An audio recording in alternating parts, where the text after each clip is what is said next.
Well, hello and welcome. It's Karl here from Glencoe Photography, and I'm actually in Glencoe, back in the homeland today. So I'm at the top end of the glen, and the reason I'm here is this time of year the sun sets between the Buckle and Crease on the sort of Glen Etive road there. So I'm hoping for a really nice sunset as it goes down into the V. And also I want to have a little chit chat about manual and auto settings and kind of what works for you in the glen itself. Cool, so come and join me as I show you sunset at the top end of Glencoe.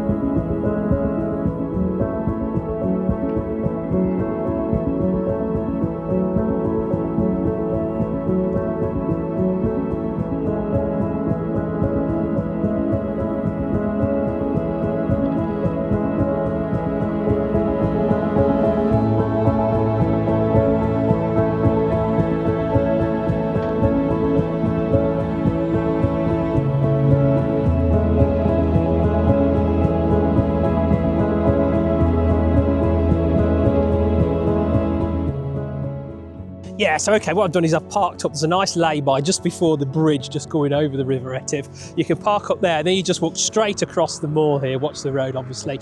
And then what you're going to do is you're going to head up. There's a few tracks actually you can follow. Definitely there's a boggy section right in the middle. But you can get all the way across there, you can get to the River Etive itself, and then there's what's called the Etive Dogleg, a nice big dogleg that goes at 90 degrees, and you get a lovely cascade there. So I'm hoping for a nice little drop there, looking at the sunset if we can. So let's head in over there, see if we can find it. The views are absolutely brilliant, and this time of year, we're in November, late November, the sun just sits there. It's about just after 2 in the afternoon, and it sits so low, it's like a golden 3 hours this time of year. It's wonderful. So the light all around me is still absolutely fabulous, even though the sun's still got another hour or so to set. Cool, okay, let's head on over and let's hopefully not miss the sunset.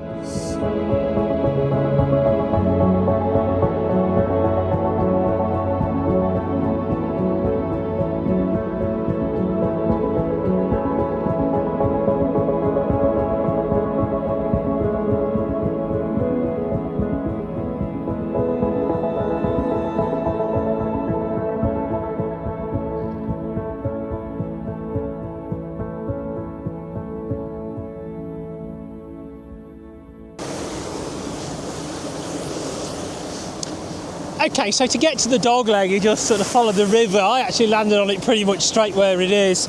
And then you get this beautiful drop, and then that disappears off down Glen Etive. And in the distance, of course, it's a bit of a bank of cloud, but I'm hoping, I've got about an hour left to sunset. I'm hoping for a little bit of a hole in the bottom there, and then that light rays are going to come out in my head. I'm getting a bit of colour in the sky now, a bit of pink over the Buckle here at least, and there's definitely a lot of colour on the top of Milavuli there, the ski centre. It's actually getting a bit of snow on it, so I'm getting excited. Ken Gorms are skiing at the moment, but these guys ain't, but hopefully not too long now.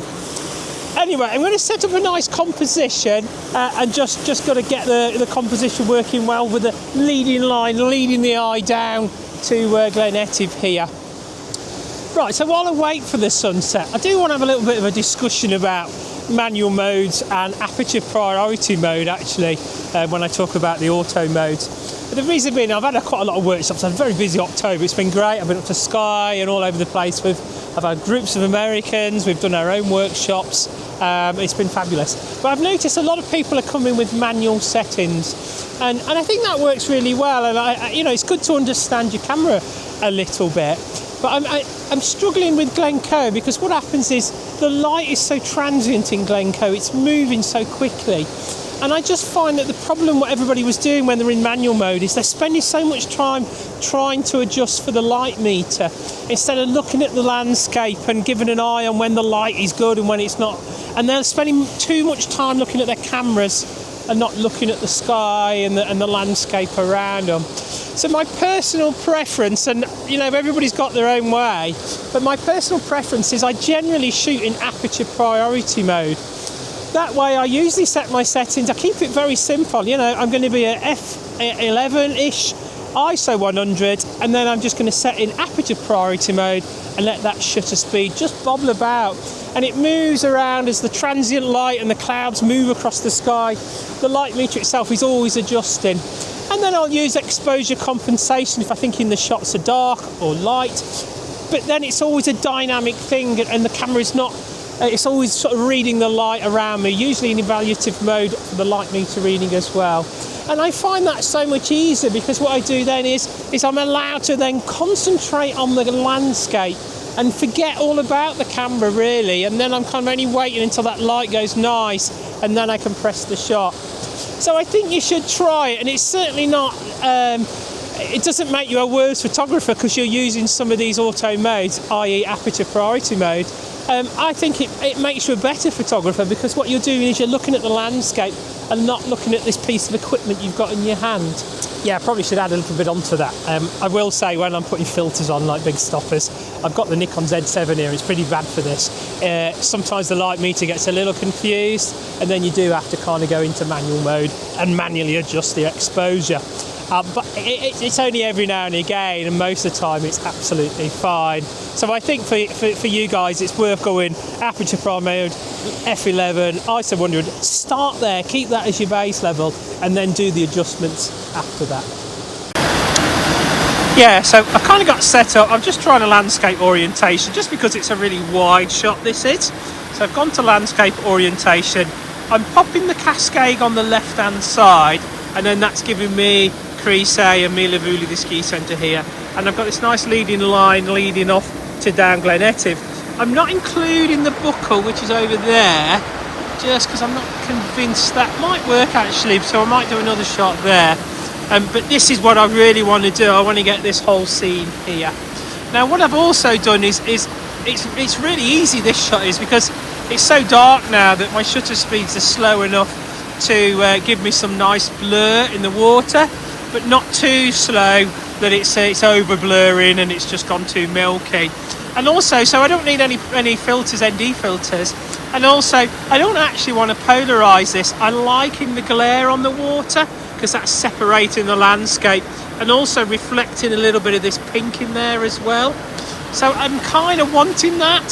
So you can't get any more basic than this. I've basically just plonked the camera, got my composition, I'm focusing here.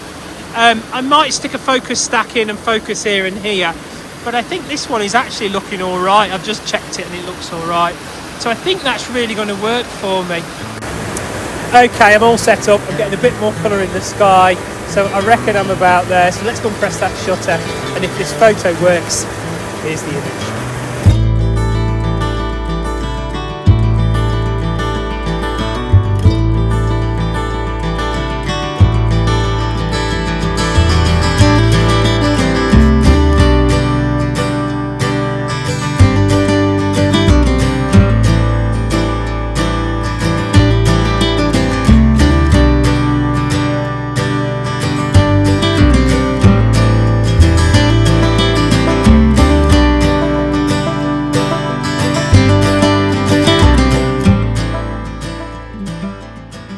Okay, so while I wait for the sunset, I've got some really exciting news for you guys. We had a workshop the other week with me and Cliff Hands. You can check him out, he's a great YouTuber. So we had a great weekend, and in fact in the next 2 weeks we've got our second workshop in Glencoe. Anyway, it went so well, we were so successful, and the clients had such a wonderful time that we got our heads together and we've set up a little bit of an itinerary for next year. So I'll put up the dates now, but we've got 2 workshops in Glencoe, and then we've decided to go for it, and we're going to do a 4-day workshop in the Isle of Skye. Everything's included, so your transport from the pickup location, be that Glencoe or Skye, all your food, all your tuition, all that kind of stuff's all included. We'll look after you, we'll have a great time. There's only limited places. I've got 6 places on each on the Glencoe workshops, and they're booking out already.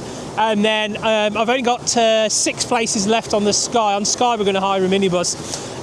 So it's a wonderful opportunity for you guys to come and join me and Cliff and have a great few days. We had an absolute ball the other week, and I'm so looking forward to my next one in 2 weeks' time. So yeah, What to do to book is to go onto my website, click on the booking links, go onto workshops, click on whichever workshop you want to go onto, click on the book now. There's all the information on there, and then what you'll do is I'll send you out an invoice for the deposit, which is a £250 deposit, and then 6 weeks before the actual workshop, we'll send you out another invoice for the full amount. Any questions, you can always fire off an email or put something in the comments here for me. But yeah, go and check out my website, glencoephotography.co.uk. Yeah, you can see there's a bit of colour on my face here, and that's because the mountain over there, like a volcano, has exploded and it's gone super light. I'll show you what I'm talking about. Yeah, just look at that. I mean, it's like it's on fire. That's looking good. Look at that, wow. So what I've actually done is I couldn't actually get the crease and the buckle all together with the waterfall. So I was here where my bag is. I've moved all the way around, and now you can see where my camera is now. And that has allowed me to move my position round, and it allows me to get the crease there and the buckle or subjarag there as well, with that beautiful on fire sort of almost like a volcano in the distance.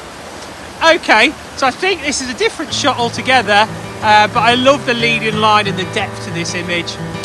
With that golden light looking brilliant. If this shot works, here's the image.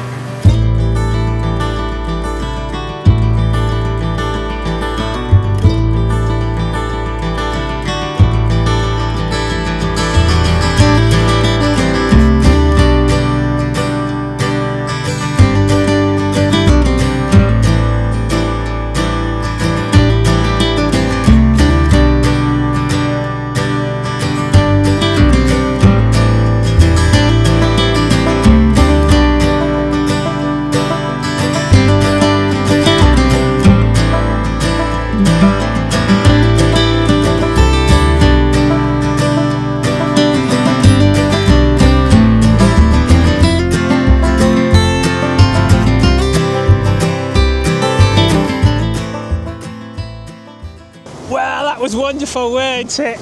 I'd like the sun to be a bit out of it a bit more, but we got a bit of colour, a bit of moodiness for this time of year, which is actually quite nice. A little dusting of snow on the top of the mountains as well, which was brilliant. It was great to have Fern with me as well, and I just love this little location. It's a very underrated location, the Dogleg is. It looks very similar to the Cauldron just up to the King's House, I always think, and you do get a great shot of Crichet and Milavuli as well from here. So I think you should probably get yourself down here. It's a very underrated location. Now, as usual, if you like what you see with this, give me the old thumbs up. It makes a big difference to my channel. Write me some comments. I try and reply to most of your comments. And it does, again, that helps your channel. If you just say, it was a great video, it just helps with the channel as well. And as always, if you really like my content, do me a favour and click on the old subscribe button. And if you click on the notifications, you'll know every time I'm posting. And I'm posting every 3 or 4 weeks. I don't do it too seriously, but it's good fun when I'm here and doing it. Well, it's wonderful to see you guys, and we'll see you in the next video.